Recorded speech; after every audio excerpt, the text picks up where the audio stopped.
ان صلاتی و نسکی و محیای و مماتی للہ رب العالمین بر محمد و آل محمد صلوات پر مبعوث ہو کے آئے ہیں لیکن و محیای و مماتی ہماری یہ للہ رب العالمین پر محمد و آل محمد صلوات پر مبعوث ہو کے آئے ہیں لیکن و محیای و مماتی ہماری یہ للہ رب العالمین شبیر حسین اور وسیم عباس کی والدہ کے خداوند عالم صغیرہ کبیرہ گناہ معاف فرمائے، ان کو جنت الفردوس میں جگہ عطا فرمائے۔ خداوند عالم سے دعا ہے خالق کائنات اس گھر کو آباد و شاد فرمائے، اس گھر کے مال جان کی حفاظت فرمائے، اس گھر کے رزق میں برکت عطا فرمائے، ان بھائیوں کے کاروبار میں برکت عطا فرمائے۔ خداوند عالم سے دعا ہے خالق کائنات پریشان حال مومنین کی پریشانیوں کو دور فرمائے، مصیبت زدہ مومنین کی مصیبتوں کو رفع فرمائے، امراض مومنین مسلمین کو شفاء عاجلہ کاملہ عطا فرمائے۔ اس محفل مجلس میں کوئی بیمار ہے، خداوند عالم سے دعا ہے خالق کائنات ان کو شفاء کلی عطا فرمائے۔ خداوند عالم سے دعا ہے خالق کائنات اسلام کی نصرت فرمائے، کفر جہانی کو نیست و نابود فرمائے، ہمارے آقا امام آخر الزمان کے ظہور میں تعجیل فرمائے، ہم سب کو ان کے اعوان و انصار میں سے قرار دے۔ دعاؤں کی قبولیت کے لیے بلند تر صلوات۔ خداوند کریم اس آیہ مجیدہ میں ارشاد فرماتا ہے قُلْ إِنَّ صَلَاتِي وَنُسُكِي وَمَحْيَايَ وَمَمَاتِي لِلَّهِ رَبِّ الْعَالَمِينَ، اے میرا حبیب کہہ دو میری نماز، میری تمام عبادات، میری زندگی، میری موت اس رب کے لیے ہے جو تمام جہانوں کا پالنے والا ہے، اس اللہ کے لیے ہے جو سارے جہان کا پالنے والا ہے۔ اس آیہ مجیدہ میں خداوند عالم نے نماز کو باقی عبادات سے جدا ذکر فرمایا ہے، حالانکہ نماز عبادات میں داخل ہے، نماز بھی عبادات میں سے ایک عبادت ہے، لیکن نماز کی اہمیت کی وجہ سے خداوند عالم نے اس کو الگ ذکر فرمایا ہے کہ اے میرا حبیب کہہ دو میری نماز، میری تمام عبادات، میرا زندہ رہنا، میرا مر جانا اللہ کے لیے ہے جو سارے جہانوں کا پالنے والا ہے۔ برادران گرامی، عمل اور عبادت انسان کی اس وقت قبول ہوتی ہے جب عبادت میں اور عمل میں خلوص پایا جائے۔ عمل کو صرف خدا کے لیے بجا لایا جائے، عمل کو قربتاً اللہ بجا لایا جائے۔ اگر عمل میں کوئی اور چیز مخلوط ہو جائے تو اس کی قیمت وہی ہے جو اس سے ملی ہے، مخلوط ہوئی۔ اس عمل کی قیمت جنت نہیں ہو سکتی۔ جی اگر کوئی نماز اس لیے پڑھتا ہے کہ مجھے لوگ نمازی کہیں تو اس نماز کی قیمت جنت نہیں۔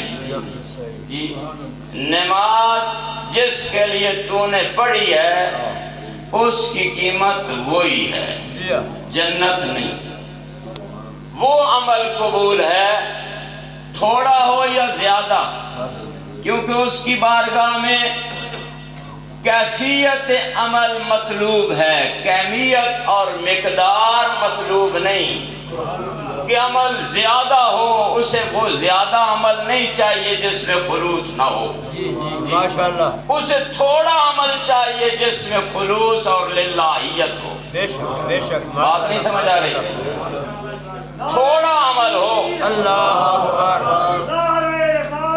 یا رسول اللہ، یا علی، اللہم صلی اللہ، تھوڑا عمل ہو لیکن خلوص سے ہو، وہ اس کی ذات کو قبول ہے۔ مثلا مثال دے لیتے ہیں، بڑا بلب ہو یا چھوٹا بلب ہو، جی دونوں بلب روشنی دیتے ہیں، لیکن روشنی تب دیتے ہیں جب بجلی کی تار سے متصل ہوں، ملے ہوئے۔ ماشاءاللہ، بڑا سا بلب ہو، بجلی کی تار سے متصل نہ ہو، روشنی نہیں دے گا۔ چھوٹا سا بلب ہو لیکن بجلی کی تار سے متصل ہو جائے تو وہ روشنی دے گا، دیتا ہے نا۔ اسی طرح عمل بہت زیادہ ہو، صبح سے شام تک مجلس جاری ہو لیکن اس میں خلوص نہ ہو، خدا کو وہ عمل قبول نہیں۔ جی، لمبیاں مجلساں خدا کو قبول نہیں جس میں خلوص نہ ہو۔ مختصر سی مجلس ہو جس میں ایک پڑھنے والا ہو ایک سننے والا ہو لیکن خلوص ہو، اس کو وہ مجلس قبول ہے، کیونکہ خدا نے معیار خلوص کو رکھا ہے، خالصتاً خدا کے لیے ہو۔ اور یہ دنیاوی معاملہ بھی ہے بھائی جان، یہ معیار جو خلوص ہے اور نیت ہے، انما الاعمال بالنیات، عمل کا دار و مدار نیت پر ہے۔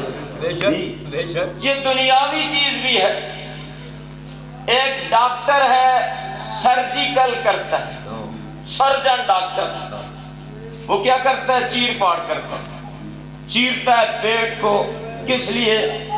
تاکہ انسان کی جان بچ جائے، جان بچ جائے، بے شک۔ ایک کا چاقو کش ہے، اس کے پاس چھرا ہے، وہ کسی کو مارتا ہے، کسی کے پیٹ کو چاک کر دیتا ہے، دونوں نے پیٹ کو چاک کیا ہے، لیکن اس سرجن ڈاکٹر کا عمل اس کی قیمت ہے کیونکہ اس نے انسانی جان کو بچایا ہے۔ جی ماشاءاللہ، چاقو والے نے، اس چھرے والے نے جنایت کی ہے، دونوں نے پیٹ چاک کیا ہے، لیکن ایک کی جنایت ہے دوسری کی عبادت ہے۔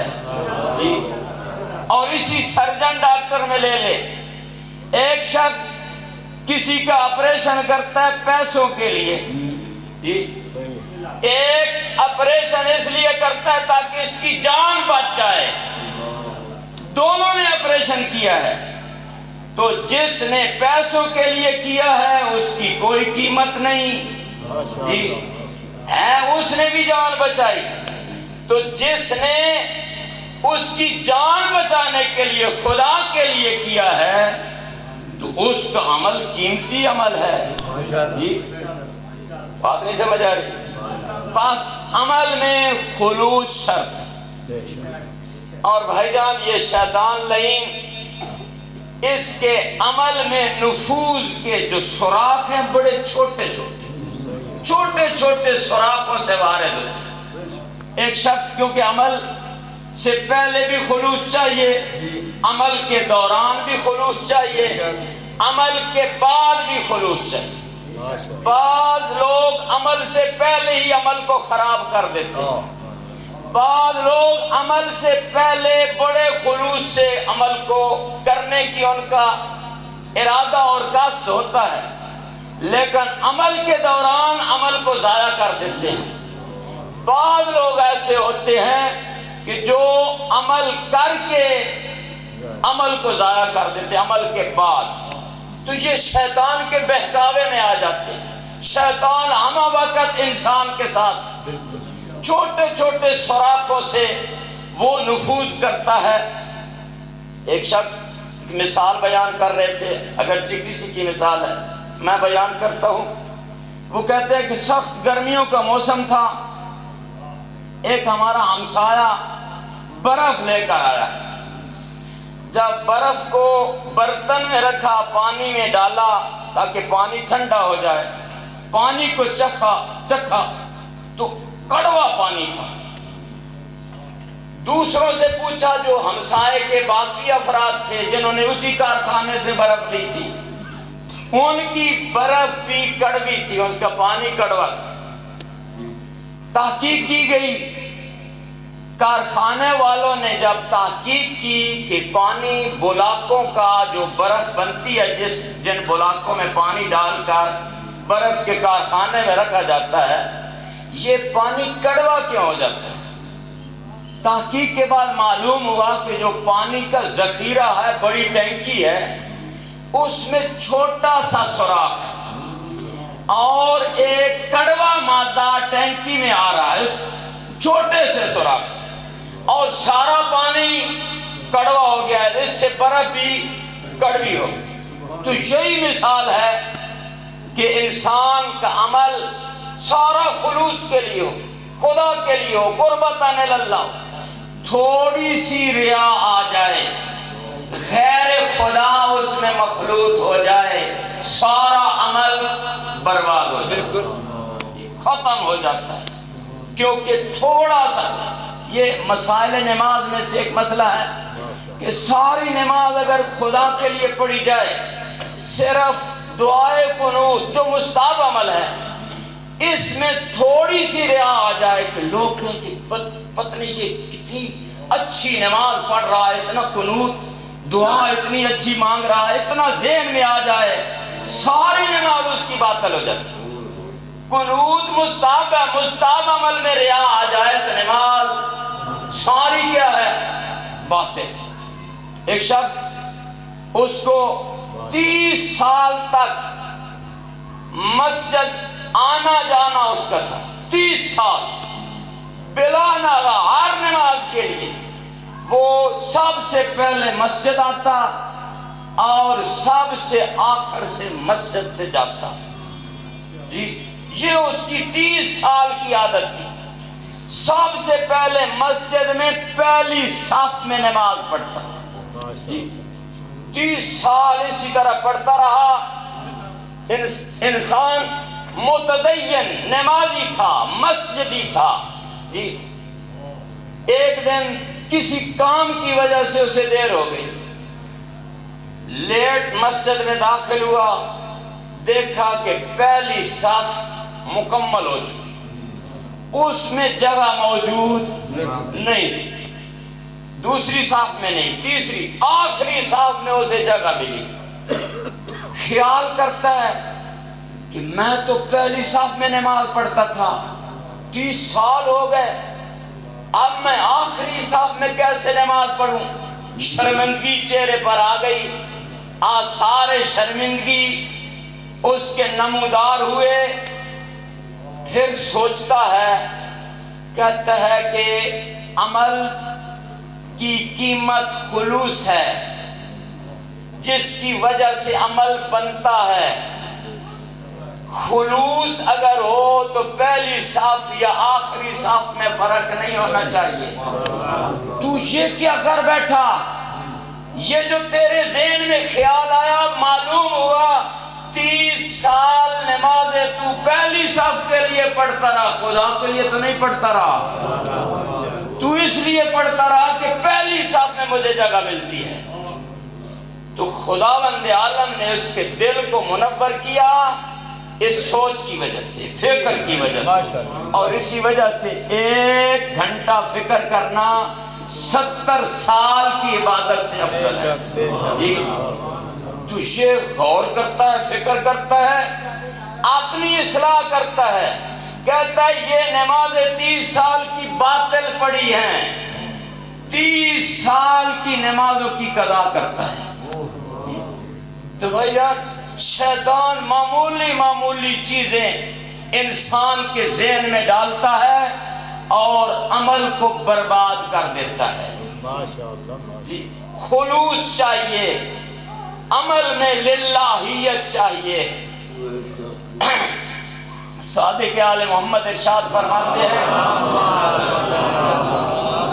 خداوند عالم ایک مقبولہ نماز کی وجہ سے انسان کو جنت میں داخل کرے، اس کو عذاب نہیں کرے گا، ایک مقبولہ نماز کی وجہ سے۔ اور امام فرماتے ہیں ایک اچھے عمل کی وجہ سے، ایک اچھے عمل کی وجہ سے جو مقبولہ اچھا عمل ہے، خداوند عالم انسان کو جنت میں داخل کرے، اس کو زیادہ عمل کی ضرورت نہیں۔ وہ خود فرماتا ہے الذی خلق الموت والحیات لیبلوکم ایکم احسن عملا۔ اس نے موت و زندگی کو اس لیے پیدا کیا ہے تاکہ آزمائے کہ تم میں سے سب سے اچھا عمل کون کرتا ہے۔ جی احسن عمل، یہ نہیں کہا کہ زیادہ عمل کون کرتا ہے، یہ فرمایا کہ تم میں سے اچھا عمل کون۔ صادق آل محمد ارشاد فرماتے ہیں اس آیت کی تفسیر کرتے ہوئے اچھا عمل جو خداوند عالم نے احسن عمل بیان فرمایا ہے، وہ عمل ہے جو نیت خالص کے ساتھ بجا، جس میں خالص نیت ہو، پاکیزہ نیت ہو، وہ خداوند عالم کو عمل پسند ہے، جس میں للہیت پائی جائے، جس میں خلوص پایا جائے۔ ہمارے بزرگ استاد حوزہ علمیہ قوم کے شہید مرتضیٰ مطہری رضوان اللہ تعالی علیہ، یہ اپنے استاد ایت اللہ سید محمد حسین طباطبائی جو تفسیر المیزان کے مؤلف ہیں، ان کی بڑی عزت و احترام کرتے تھے، حتیٰ کہ جب بھی ان کا نام آ جاتا تو کہتے روحی لہ الفدا، میری جان ان پر فدا جائے، اتنی عزت و احترام کرتے تھے۔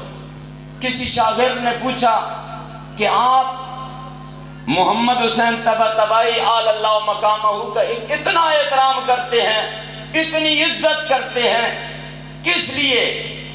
انہوں نے فرمایا کہ میں اس لیے عزت و احترام نہیں کرتا کہ وہ بڑے فلاسفر تھے، بڑے عارف ہیں، بڑے فلاسفر ہیں، کیونکہ میں نے بڑے بڑے فلاسفر دیکھے، بڑے بڑے عارف دیکھے، لیکن ان کی عزت و احترام اس لیے کرتا ہوں کہ وہ ماہ مبارک کے رمضان میں اپنے روزے کو افطار کرتے ہیں حضرت معصومہ سلام اللہ علیہ کے روزے کے بوسہ دے کر،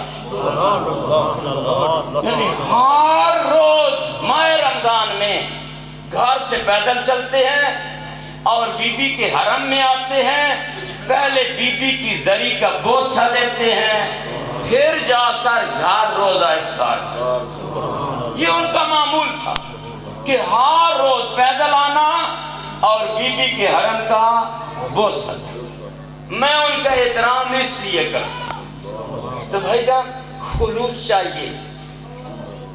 حضرت سلیمان علیہ السلام اپنے جاہ جلال کے گور تنے ہو گیا، میں تقریر تو میں نے ہوندی کوئی نہیں، بارہ لے پھٹیاں پھٹیاں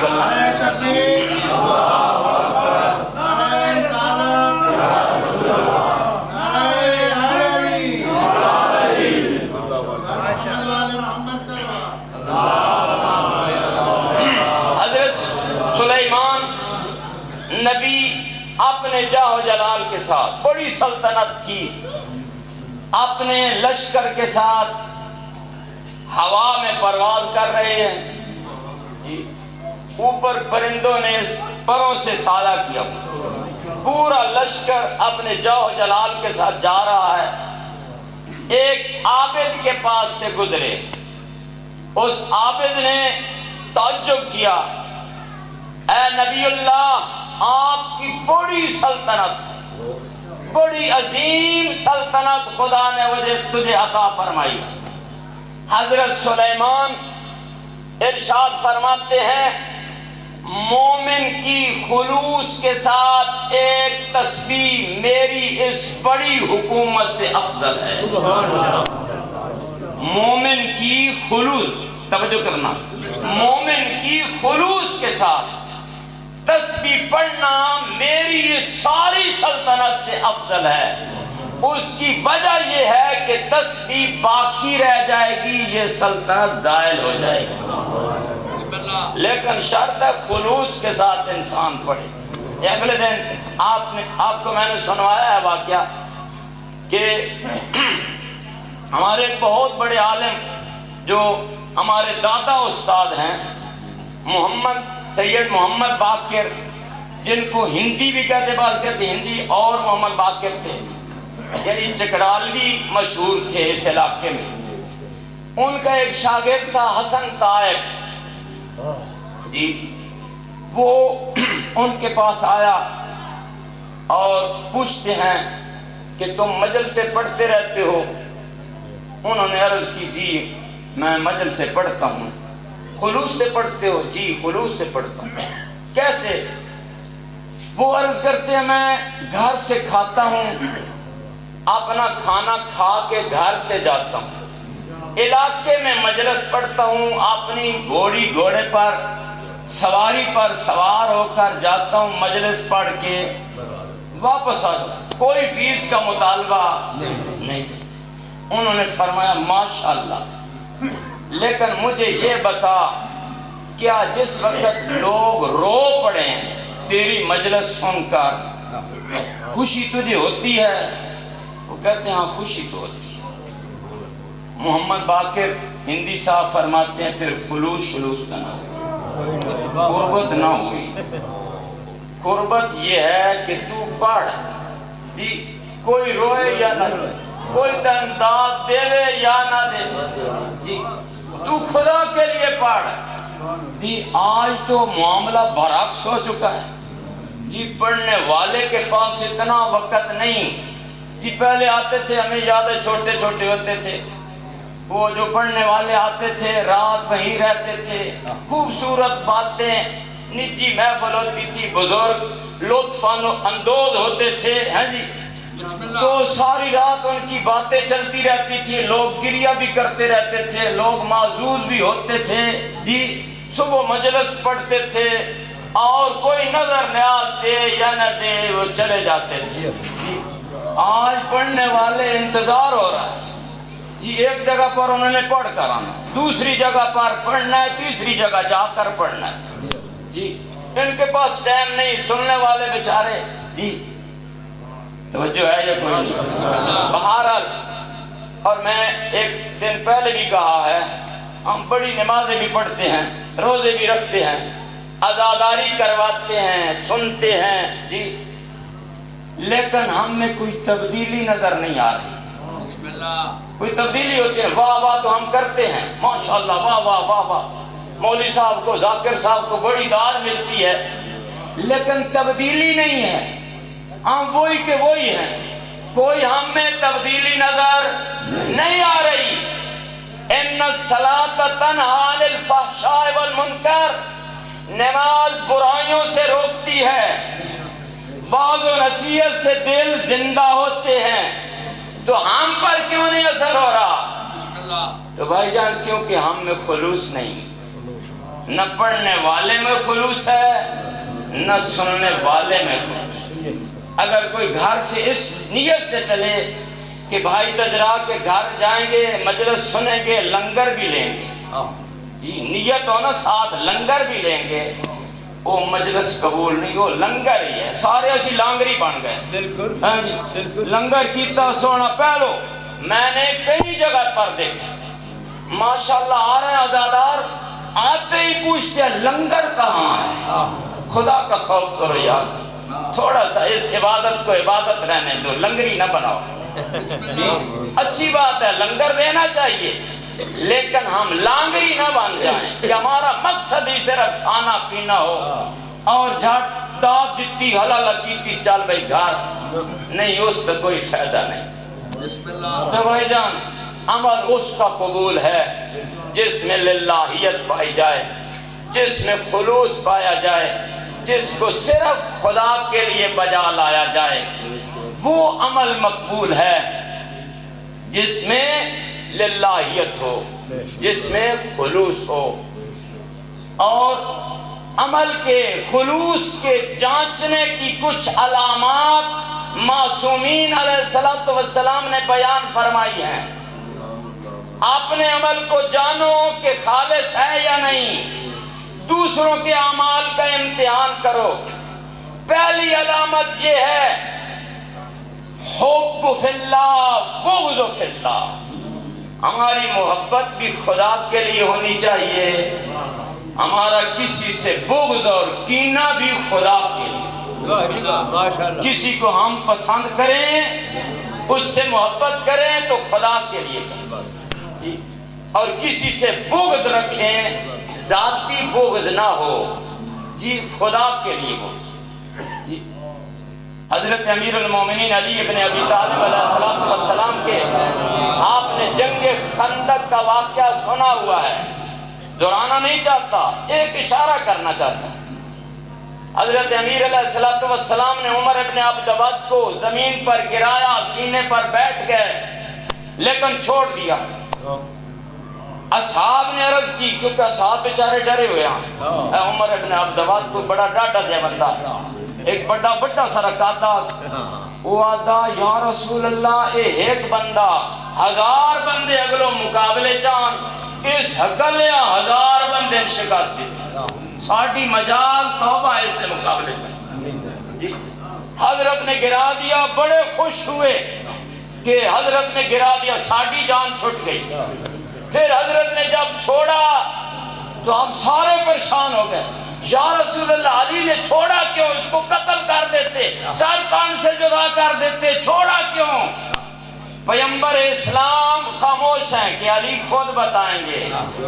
پھر علی ابن ابی طالب نے پھر اسے گرایا، اس کا سر تن سے جدا کیا اور سر لے کر پیغمبر گرامی اسلام کی خدمت میں آئے۔ تو حضرت پوچھتے ہیں یا علی آپ نے پہلے اسے گرایا، اس کے سینے پر بیٹھ گئے، پھر چھوڑا کیوں؟ حضرت فرماتے ہیں اس نے میری گستاخی کی تھی، جب میں اس کے سینے پر بیٹھا تھا نا، اس نے گستاخی کی۔ میں نے یہ خیال کیا کہ اگر اس حالت میں اسے قتل کروں، اب مجھے اپنا ذاتی غصہ ہے اور یہ میرا عمل برباد ہو جائے گا، ضائع ہو جائے گا اگر اس وقت میں قتل کروں۔ میں نے اسے چھوڑ دیا، جب میرا غصہ ٹھنڈا ہوا میں نے اسے صرف خدا کے لیے قتل کیا۔ ماشاءاللہ۔ اور اسی وجہ سے اللہ اکبر۔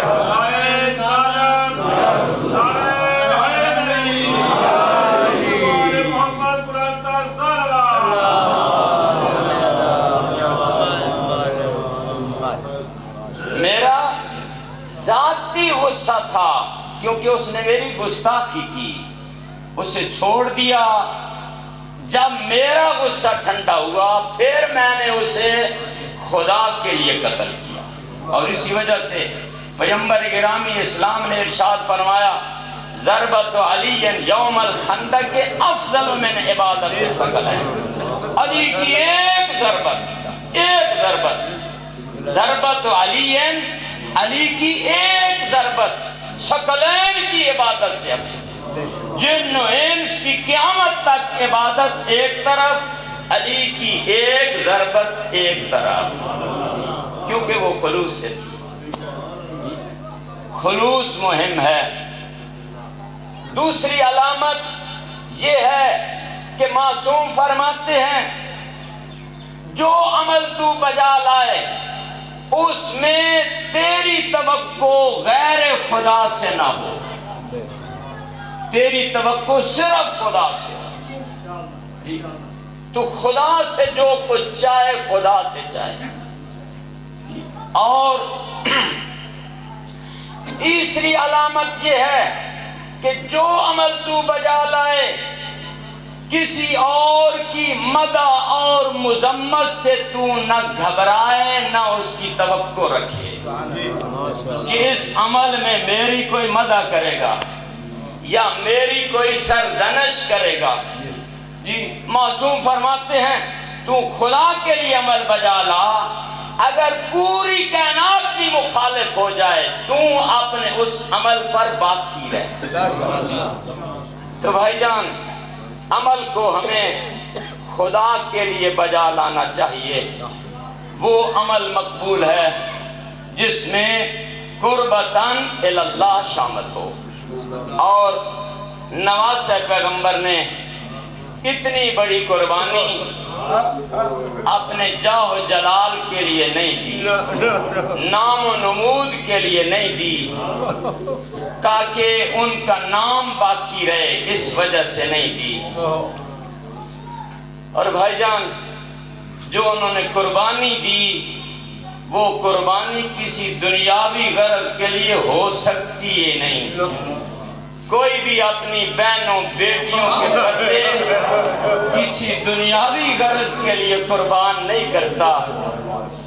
جس وقت شام سے ان کو رہائی ملی، یزید لعین نے کہا کہ ان سے مطالبہ کیا گیا کہ ہمارا لوٹا ہوا مال واپس کیا جائے.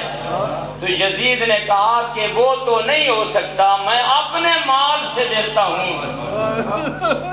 سید الساجدین نے ارشاد فرمایا تھا اس مال میں میری ماں فاطمہ الزہرا کے ہاتھوں کی بنی ہوئی چادر موجود ہے، تو اس کی کیا قیمت عطا کرے گا.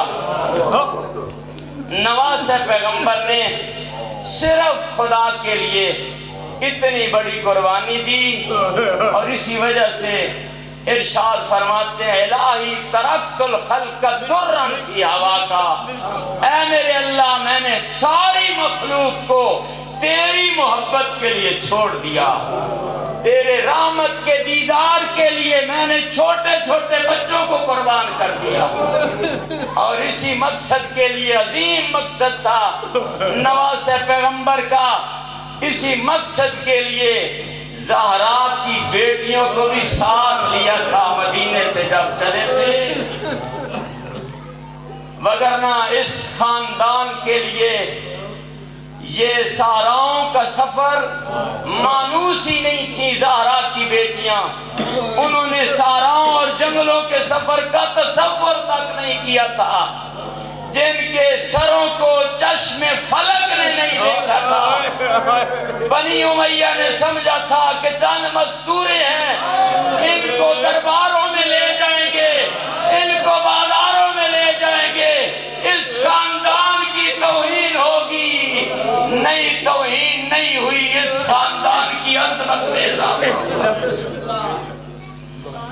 وگرنہ یہی زہرا کی بیٹیاں جب اپنے بابا سے درخواست فرماتی بابا ہم نے اپنے نانا کے روضے کی زیارت کرنی ہے، تو بابا علی آگے آگے ہوتے، حسن مجتبی دائیں طرف، حسین علیہ السلام بائیں طرف ہوتے. جب مسجد میں امیر المومنین داخل ہوتے چراغ قبر پیغمبر کو گل کر رہے ہوتے، حسن مجتبی پوچھتے ہیں بابا آپ نے چراغ کیوں گل کر دیے؟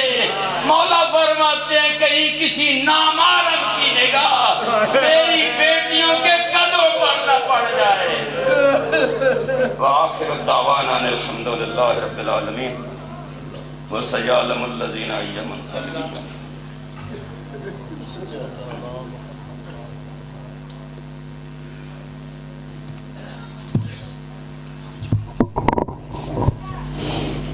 قاری جناب مولانا غلام جعفر قمی نہایت ہی محبت بھرے انداز میں ذکر محمد و آل محمد بیان فرما رہے تھے بلا تاخیر لا کر مسافرہ شام. جناب چراغ اکبر صاحب چند منٹ کے لیے ذکر چراغ اکبر ذاکر چراغ اکبر صاحب محمد و آل محمد صاحب بیان فرمائیں گے. آپ سے تمام سے تشریف رکھے. نعرہ تکبیر، نعرہ رسالت، نعرہ حیدری، صلوات بر محمد و آل محمد.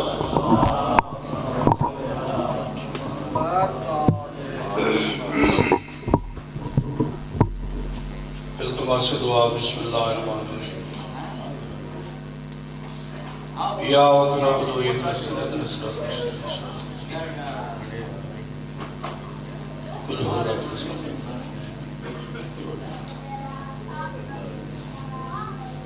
میرا پاک اللہ تیری بارگاہ بالخصوص دعا اس کلام میں ثواب پانی آمدے جتنے مرحوم ہیں، جتنے